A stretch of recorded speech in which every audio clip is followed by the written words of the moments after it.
जदों आ जाती है फरमाया कुल्लु नफ्सिन ज़ाइक़तुल मौत, मौत का जायका हर इंसान ने पीना है। ये नहीं पता किस उम्र अंदर, किस जवानी अंदर, बुढ़ापे अंदर, बस ये पता है मौत आएगी, मौत आ करके रहेगी। इस वास्ते दुनिया की जिंदगी अंदर रह करके किते भी अल्लाह नू ना बुलाया जे, अल्लाह तू रह करके दूर रह करके जिंदगी ना गुजारिया जे, अल्लाह तू बेगाने रह करके जिंदगी ना गुजार। जिंदगी का कोई भरोसा है, जिंदगी का की पता कदों मुक जाए, कदों साह खिंचे जान, डोरा खिंच दी जान, कोई पता नहीं है जिंदगी का कदों मुक जाए। इस वास्ते मकसद ये है अल्लाह नू याद करना, अल्लाह की इबादत करना। लेकिन जदों बंदा मर जाता है, मरन तो बाद फिर आंदा है ओए मैं एवें नकम्मा रह करके जिंदगी गुजारी है, वेला रह करके जिंदगी गुजारी है। हाय काश मैं रब नू मना लिया हुंदा, अल्लाह नू मना लिया हुंदा। कायनात दे लोगो दुनिया अंदर रह करके ऐसी जिंदगी गुजारने ओए बड़े यार बेली, बड़े दोस्त, माँ बाप, भैन भरा सारे मौजूद, सारे इकट्ठे ने, लेकिन मरन तो बाद सारे टुट जाएंगे। कोई नान जान वास्ते तैयार नहीं होएगा, कोई तेरा साथ देने वास्ते तैयार नहीं होएगा।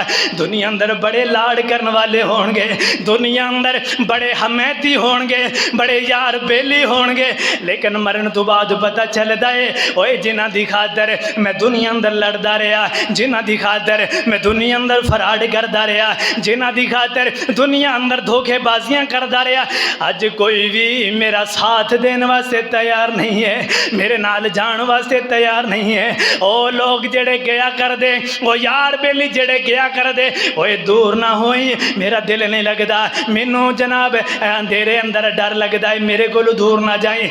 अज वक्त आया है वो भी छोड़ करके वो सारे निखड़ गए ने, सारे जुदा हो गए, हुण कबर अंदर पहुंचे आए, कबर की जिंदगी गुजारे आए, कबर अंदर अकेला है, कबर अंदर तन्हा है। जे अल्लाह करे अमाल ना होए, अल्लाह मुआफ फरमाए, जे अमाल ना होए अंधेरा ही अंधेरा, अंधेरा ही अंधेरा, बुरे अमाल वाला ओदी कबर अंदर अंधेरा ही अंधेरा। डरावनियां शक्लां वाले फरिश्ते, बड़ियां बड़ियां डरावनियां शक्लां वाले फरिश्ते एदी कबर अंदर आणगे, बड़े बड़े गुरजे लै करके एदी कबर अंदर आणगे, बड़े बड़े मारन वाले हथौड़े लै करके एदी कबर अंदर आणगे। एदा देखदे ही पिशाब निकल जाएगा, देखदे ही डर जाएगा।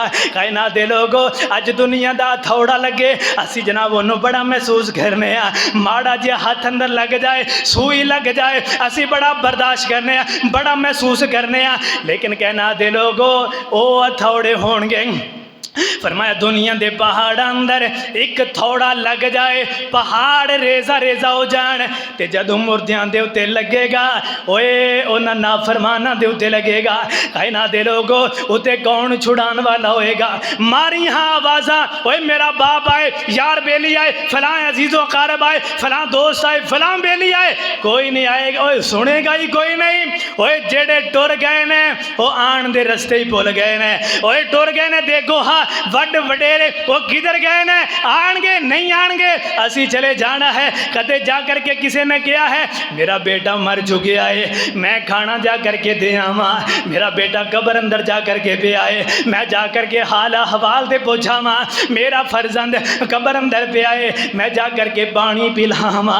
बड़े दिन हो गए ने पता नहीं खाना भी खाता है या नहीं खाता, बड़े दिन हो गए ने पता नहीं पानी भी पीता या नहीं पीता, बड़े दिन हो गए ने पता नहीं नहाया भी है या नहीं नहाया। कौन पूछता है, कौन याद करता है? कायनात दे लोगो ओ मुड़ करके नहीं आएंगे, जेड़े टुर गए ने वो मुड़ करके नहीं आएंगे। असी जाना है, असी उन्हां कब्रां दे अंदर जाना है, असी उस रास्ते वाल जाना है। ओए जिथे कब्रां अंदर जान नूं डर लगदा है, जान दे दिल नहीं करदा, असी आने कब्रिस्तान अंदर नहीं जाना, बच्चों नूं ना ले करके जाया